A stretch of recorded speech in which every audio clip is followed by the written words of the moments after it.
Doctor Darshana દેશમુખે press કોન્ફરન્સની અંદર એવું કીધું કે મનસુખ વસાવા એવું કહે છે કે મારી સાથે ચૈતર વસાવાની સાંઠગાંઠ છે, પરંતુ મારે એવું કહેવું છે કે મનસુખ વસાવાને ચૈતર વસાવાની સાથે ઘર જેવા સંબંધ છે।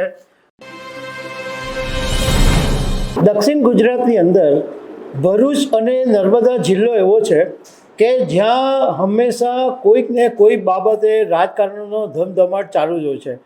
ત્યાં આમ આદમી પાર્ટીના ધારાસભ્ય ચૈતર વસાવા છે, ભાજપના સાંસદ મનસુખ વસાવા છે।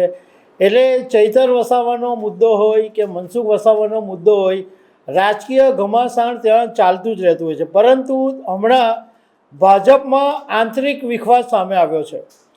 ભાજપના સાંસદ મનસુખ વસાવા અને ભાજપના જ મહિલા ધારાસભ્ય વચ્ચે હુંસાતુસીનો એક કિસ્સો સામે આવ્યો છે। તો આના વિશે હું તમારી સાથે વાત કરીશ। મારું નામ રાજેશ શાહ છે અને તમે જોઈ રહ્યા છો ગુજરાતના સૌથી મોટા digital news platform ખબરછે.com।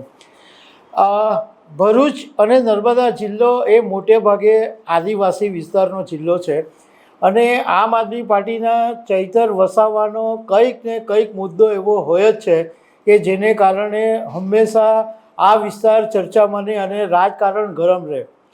Even Mansukh Vasava પણ ચૈતર વસાવાની સામે નિશાન સાધતા રહેતા હોય અથવા કંઈ પોલીસ અધિકારીની સામે નિશાન સાધતા રહેતા હોય, મતલબમાં ત્યાંનું જે રાજકારણ છે એ હંમેશા ચર્ચાનો વિષય રહેતો હોય છે।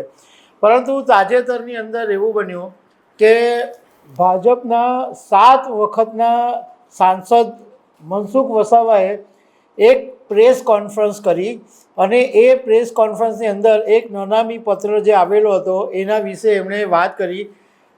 મનસુખ વસાવાએ કોઈનું નામ નથી લીધું, પરંતુ આ વાત ભાજપના જ એક નાંદોદના મહિલા ધારાસભ્યને લાગતી વળગતી હોવાનું એમને લાગ્યું। મનસુખ વસાવાએ જે પ્રેસ કોન્ફરન્સ કરી એમાં એવું કીધું કે નર્મદા જિલ્લાના રાજકીય નેતાઓ અને વહીવટી તંત્રમાં મોટા પાયે ભ્રષ્ટાચાર છે।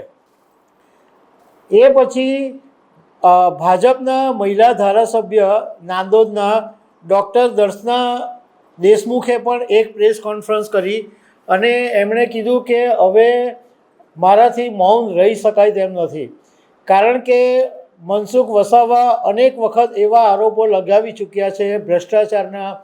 ચૈતર વસાવાને ડૉક્ટર દર્શન દેશમુખ ભાજપમાં લાવી રહ્યા છે એવા અનેક આરોપો મનસુખ વસાવા લગાવી ચૂક્યા છે। તો હવે મારે ના છૂટકે બોલવું જ પડશે। તો ડૉક્ટર દર્શના દેશમુખે પ્રેસ કોન્ફરન્સની અંદર એવું કીધું કે મનસુખ વસાવા એવું કહે છે કે મારી સાથે ચૈતર વસાવાની સાંઠગાંઠ છે, પરંતુ મારે એવું કહેવું છે કે મનસુખ વસાવાને ચૈતર વસાવાની સાથે ઘર જેવા સંબંધ છે। મારે તો ચૈતર વસાવાની સાથે નાવા નીચાવાના કોઈ સંબંધ નથી અને વાત ભ્રષ્ટાચારની છે તો મનસુખ વસાવા સાબિત કરે, નહીં તો હું એમની સામે માનહાનિનો દાવો કરીશ। આવી નાનામાં પત્રો અમારા પર બી અનેક આવતા હોય છે, પણ એ અમે કચરા ટોપલીમાં નાખી દેતા હોઈએ છીએ। પરંતુ મનસુખ વસાવા દર વખતે બોલ કર્યા કરે છે, એના કરતાં પુરાવા આપી દે, અને જો પુરાવા નહીં આપી શકે તો હું એમની સામે કોર્ટમાં જઈશ અને માનહાનિનો દાવો કરીશ, કારણ કે હવે એમના વાણીવિલાસથી હું કંટાળી ગઈ છું। દર્શનાબેન દેશમુખે એમ પણ કીધું કે હું પણ ભાજપની દીકરી છું, પરંતુ એક સિનિયર નેતા આવી રીતના વાણી વિલાસ કરે એ યોગ્ય નથી।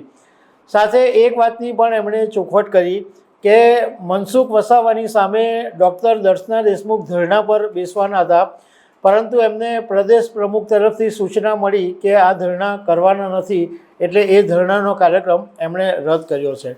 પરંતુ આ ભાજપની અંદર આંતરિક કલહ છે એ હવે સામે આવી ગયો છે અને મનસુખ વસાવા અને ડૉક્ટર દર્શના દેશમુખની લડાઈ જે લાંબા સમયથી સ્થિત યુદ્ધ ચાલતું હતું એ હવે ખુલ્લું મેદાન, ખુલ્લી વાત બહાર આવી ગઈ છે।